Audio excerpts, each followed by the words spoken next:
Usad 6, dito para sa Puwersa Studio sa Sampaloc, Manila. Magingay naman para sa huling battle ngayong gabi. Jokes Clothing, Underground Label Clothing, Decorative Fabric. Dami. Salamat sa lahat. Lac Manila. Shoutout sa lahat ng ating sponsors. Ito, umpisa na natin. Sa kanan ko, magingay para kay Marshall Bonifacio.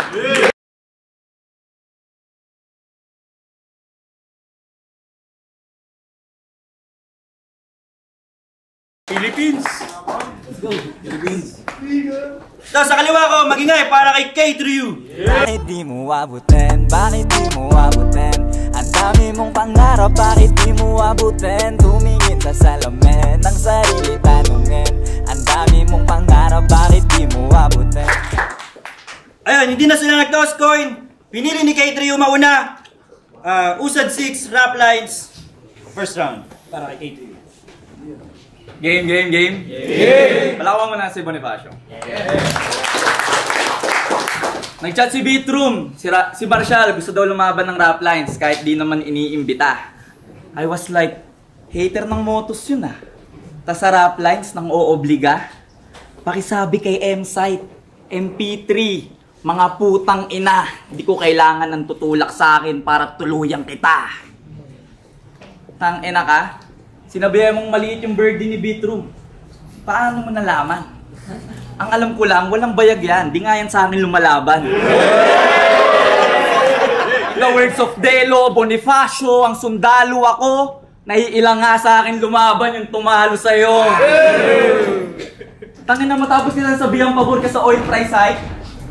Nag-joke na to, hindi ba? Compassionate ng hina. Dahil sa oil price hike, nawalan ka ng gasolina. Feeling God, but sa goddamn, you had met your demise. At yung resulta ng yung passion, naging passion of Christ. Feeling God na kay batas, kung kumolaut ang tigas. Nagpunta ng Canada, inignore ka ng batas, walang hustisya sa Pinas. Yung hiling mo sa batas, di natuto pa rin. Bonifacio, batas, Marshall law, never again. Tangin na pag-usapan kay OTD naka-stream magdamag. At doon na rin nanggaling tinagalog mong rap. Piling hari ka ng punto't anggulong mabigat. Naging hari ka ng punto kaka-king of the dot. URL, grind time, iyuring sinistema. Style at lines dun sa Amerika, ini-import ni Repa. Ang Israel ay Israel, mabago man ang eksena. Nakabase ka sa US para manalo sa gera. Tangina, ano kapag call center ka lang ng 3 months, feeling Amerikano ka na kagad? Abang ako, mga US firm sa LinkedIn ko nagbababad, CPA na in demand. Sa bansang goals mo, tanga. Ina-outsource ako ng US habang source mo sila. Asset ng US company. Tingin sa US Majesty. You are paying them respect. I'm getting paid in USD. Kakagamit mo ng Ingles, yumabang ka bro. Kakagamit ko ng Ingles, yumaman ako. At sa punto na to, wala ng limitasyon. Inspired ka lang sa US, ako'y inspirasyon. Di rap money, di rap achievement. Ay ano naman ngayon? Pwedeng yung tirahin personal kong buhay, aking pamilya at profesyon, pero bawal kong iyabang pinaghirapan ko ngayon, diskriminasyon! Ano mo? Sa loob ng 10 taon, taon-taon kang meron laban. Sa isa buhay pa na isa lang, naka-20 na bakbakan sa numero 1 na tanghalan. Pero walang napatunayan bukod sa pinakamayabang. Talunan na choker sa flip-top, masakit tanggapin. Na napabayaan mo pamilya mo at sarili mo men. Dahil sa battle rap na pinabayaan mo rin. Tangina ka, hater ni Sinyo, palibasa, hindi ka nagkakulay bro. Nasa pagalingan ka pa rin kahit ang hirap na ng buhay mo. Panay fictional lang, iniyayabang mo sa liriko. Ikaw yung Marshall pero di mo kayang gawing stable ang sarili mong ang gulo-gulo. Sa galawan ni GL at Beatroom, ikay umangal-angal. Tong Marshall against sa movement na walang bakal-bakal. Lakas ang loob mong sa battle rap dito mangaral-ngaral pero wala ka namang application. Parang habal-habal. Self-reliance, isa yan sa pinaglalaban ng katipunan. Dahil ang katamaran ay kontra sa kalayaan. Kaya itak ko sa Supremo ko i-display sa Bonifacio itong K3 naging KKK. Time, first round para kay Marshall Bonifacio. Tang na mga banat yan eh, no? Puro USD naman. Freelancer din ako, so ako din naman. Kumikita din ako ng USD. Ikaw, bars mo galing sa USB. Oh, Rap Lines! What's up, bitches? Mr. Madumi mag-perform, would this attract interest? Pero mali ka ng basa if you think it's whack business. Cause bitch, I'll do you dirty dito sa Rap Lines. It's Marshall Bonifacio and you know I got the goods. Mababalita ka nag-suicide, hayagang nakanus. Parang nawasa ka sa hood o nabalasa ka sa... Parang nawasa ka ng kusyo, nabalasa ka sa hood. Either way, mauuga ka sa tama na pang shook. Experience is the best teacher at men, I'm gonna use it. Paparanas ko, kamao ko, dating ito ay school kid. Itong hayop, kahit old dog, tanghalin pa din ay new bitch. Kung feeling mo ay matalino ka, gagawin lang kitang stupid. Isang accountant na hirap mag-multi, grabe mag-isip, pang ina. Magaling daw magbilang pero yung syllables, gipit ang bira. Magaling daw magbilang pero yung syllables, gipit ang bira. Nirhyme yung Ingles ng Ingles sa grammar police. Huy! Tapos pilit magbida, putang ina mong accountant ka, yung multi higit sa isa. Hinamak si Pamoso sa pagmumulti. Keso weak MC daw kagad. Ikaw nga, tulog ni tipsy, tugma ang sinyo, pinandidirian dapat. Isang literal na puta na sa pimping sinagkalat kasi estilo niya nakuha, merong STD pang banat. Kaya wasak ang bilat. Kahit ang rap ang sikat. Pero may pagka-snitch ka, so medyo bagay ang ganap maging rat. Magpaka-tipsy ka sa bars, malalaglag ang tiyak. Kumbaga pangit na chick sa inuman, lasing-lasingan para lang masibak, sulitin mo na. Mag-smile ka pa sa camera, pakita mo yung horse teeth. Mamaya makiging morbid, itsura mo pang ogrish. Mag-twist ka man ng meaning ng mga words, di pa rin makakascore bitch. Sa harap ni Francis, say cheese at babanatang kita forthwith. Parang Alex, sa harap ng taga-etebak. Kasi parang yung tama, yung parang shabulang nila. Panalo yung palo, mapapaputang ina. Parang Alex Iala, yung laro niya iba. Panalo yung palo, mapapaputang ina. May mga papuri ka para sa akin at mga rektang pang-expose. You can press me for my jokes and then respect because I'm dope. Kahit mabulaklak yung hits, ako ay ready na ma-stone. If you're bringing all them flowers, I'm expecting all the smoke. Guys, second round para kay Drew.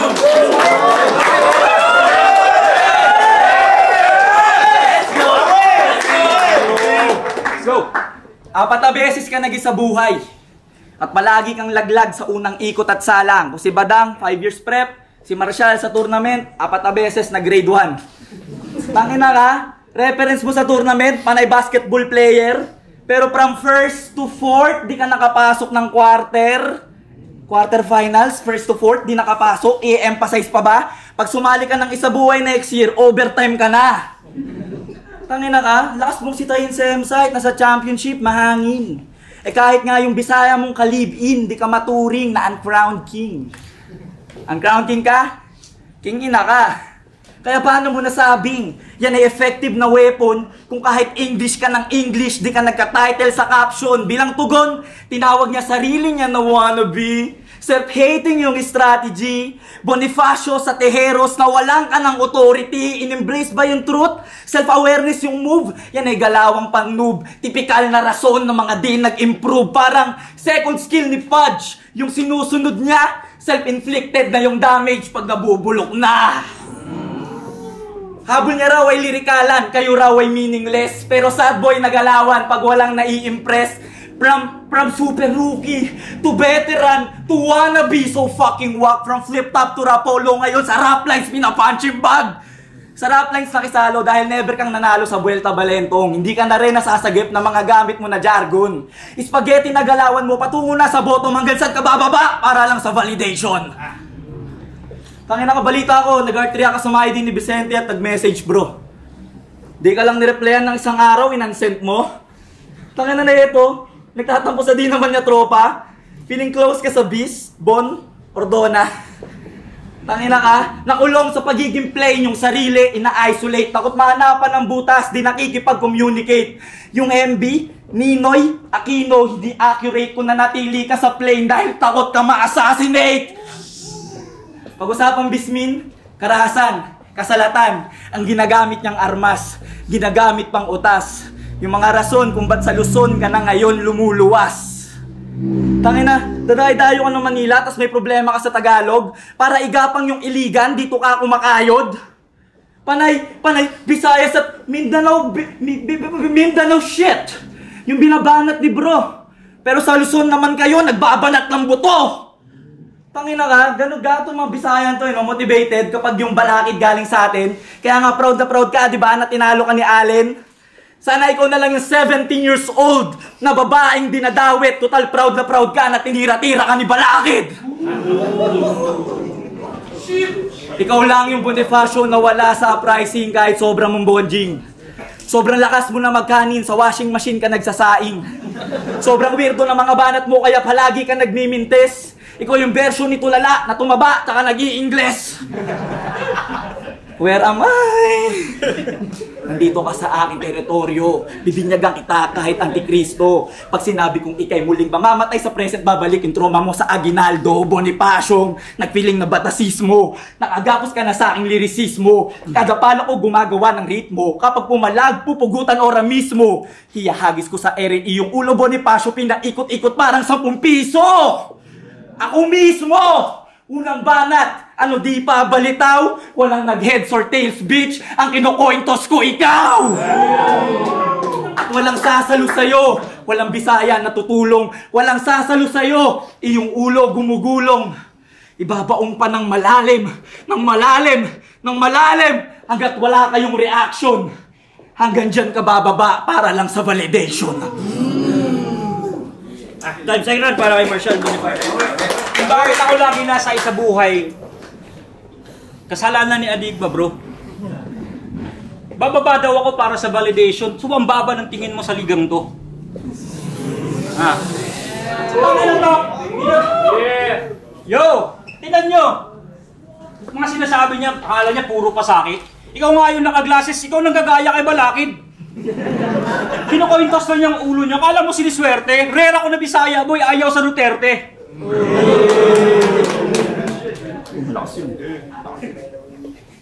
Yo! Ang maging super born again sa battle rap. Ito mga to, atis tayo Ang maging super born again sa battle rap is not a really nice move. Because you're believing in lies, tingin kay Kristo ay white dude. Talaga bang ramdam mo siya sa iyong kaloob-looban and is the reason your life grew? Congratulations, bakla ka. You're feeling Jesus inside you. Daig mo pa si Kibuloy sa pag-claim ng truth. Daig mo pa yung tour guide sa pag-explain ng views. Alam nyo ba anong karime ng K-Trio? Shady Dude, Rape the Youth, tapos Pastor ACQ. Ginawang Phoebus si Atoms na kay Arik makahalik. Binatikos mo gasol sa taas presyo kagalit. Pero yung Phoebus sa Jesus magkatugmang pag-asik. Scam kasi yung kwento tapos di makabalik. Kung si Kristo nga ang light, ikaw sa mission mo na sidetrack. Meron dang overrated energy, sinisindi mong light gas. Kahit agresibo man sa tight sa inyong religion, walang high tax. Billions ang na-heist pero si Jesus walang buyback. Sa Proverbs 11:28, don't put your trust on chips. 17:5, wag daw hamakin mga namatayan at sick. Pareho mong nilabag laban kay Kiluwa, sobrang wak ng trip. Misogynistic din yung Bible, shut the fuck up, bitch! Stereotypical Kristiyano, mapanghusga, hypocrite. Kung di ka nagbi-victory, tingin sa'yo ay di legit. Pwes ako na ang bahala, you can watch me on my demon shit. Let God sort them out. Ang makikita nyo sa video clips, dalawang kalaban, ginawang pedophile. Pagka Christian mo ay super. Lakas mo magturo, pero more fingers back to you, Sir Brother Joshua. Hindi ko sinasabi na sa children ka abuser, pero kung kasama ka sa simbahan, yung victory pang loser, hindi makita na magkaiba galawan niya't sumbat. Hindi makita na nga salita wala siyang natupad. Andrea Bocelli, merong prayer kanyang bawat pagputak. Kasi awit kada berso, siya ay talagang bulag. Inyong ano? Talagang bulag. Bal, edukado daw si Pamoso habang siya maganda karera. Duka daw si Kiluwa nagwasiwas pa ng pera. Apoy ko parusa sa panghuhusga mo sa eksena. Kakahabol mo ng langit sa impyerno ka ni Rekta. Out of touch ka, gago. Kaya sa flip top banu ka. Sa battle wag kang Kristiyano, maging hip-hop ka muna. Bago ka magkrusada, ayusin ang iyong diss. Aralin mo yung krusada, pukin ng inang bitch. Ang ina, hapat na bitch yun ah. Hindi ka pa nadala kay GL. Ang ina mo, bitch, hindi ako titigil. Ang ina ka. Game! Napanood yung battle mo kay MP3. Nung laban nyo ni M-Site, tumai ka raw sa yung brief. Kaya pala sumisigaw ka nun ng classic shit. Sobrang classic ni Marshall. Parang bata yung age. Yung pagtae mo sa classroom, nagawa mo sa stage.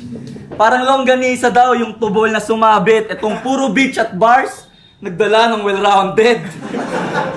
Pero kahit merong bomba, ikay dead sa fight dahil irrelevant yung baho mo sa sense of sight.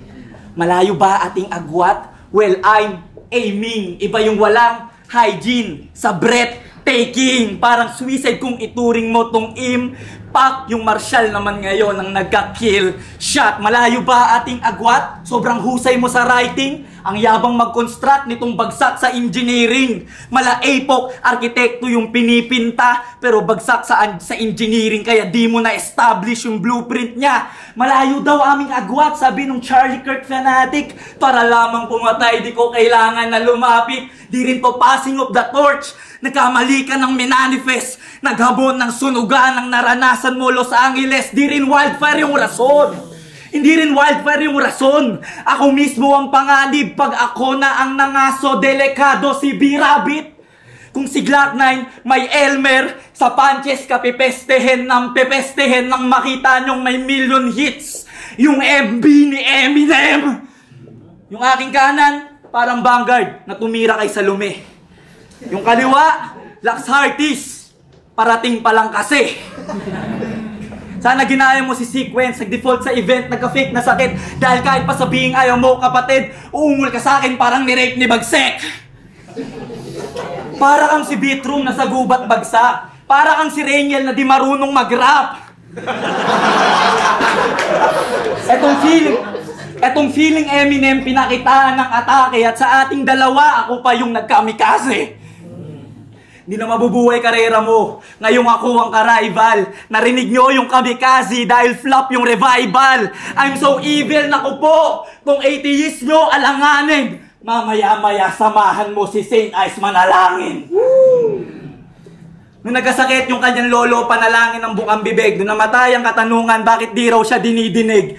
Yung Marshall kay Jesus, yung round 2 niya, di ba? Palihim niya na bumibilib. Nagiging atheist ka lang kapag hindi ka niya nasasagip. Sa akin, hindi ka niya masasagip! Kahit gusto pa niya, hindi ka na maliligtas sa aking dilubyong dala. Kahit mapako pa siya, 3 araw kukulangin. Hanggat merong kang pulso, hindi siya pwede na buhayin. Hindi ako interesado sa niyayabang mong pangalan. Wala akong pake sa Bonifacio na sa luneta na yung laban. Kung di ka na nasasagip ng battle rap at ng madla, pasensya na, yung battle rap sinasagip pa yung bansa.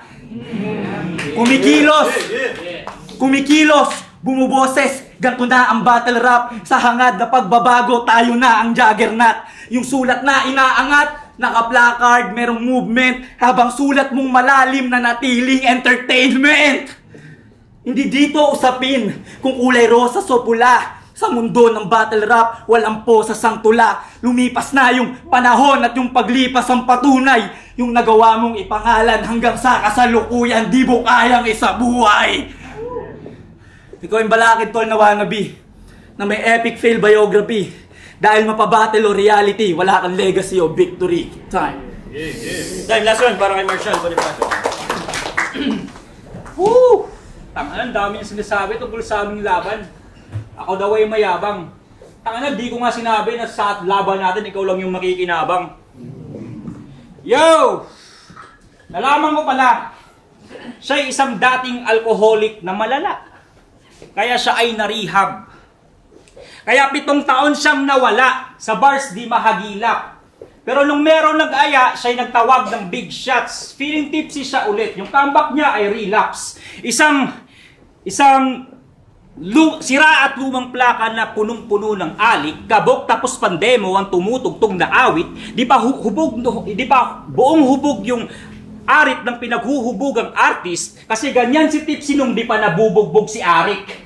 Mula noon hanggang ngayon, pinaka-anggulo sa'yo pagiging tipsy padindudong, meaning nun hindi ka nag-evolve kasi hindi pa nahinto yun. Christian mentality, tipong limited ang dunong. Sobrang believe mo sa sarili, you don't believe in evolution.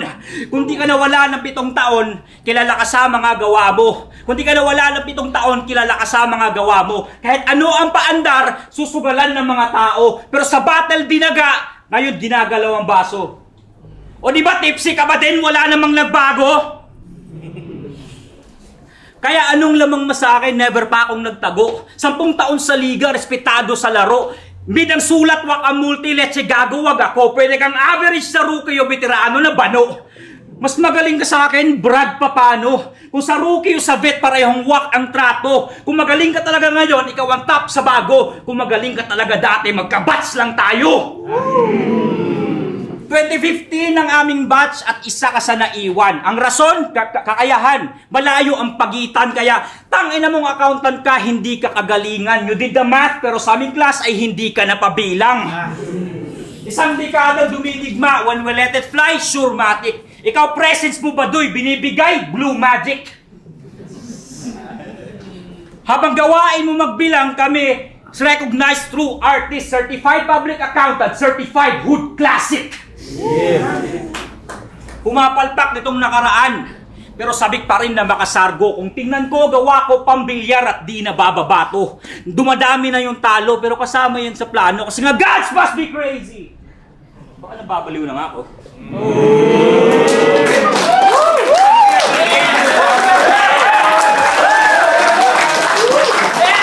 Yo, Raplines, Susan 5, dito pa rin sa Puwersa Studio. Makingay ulit para kay K3U tsaka kay Marshall.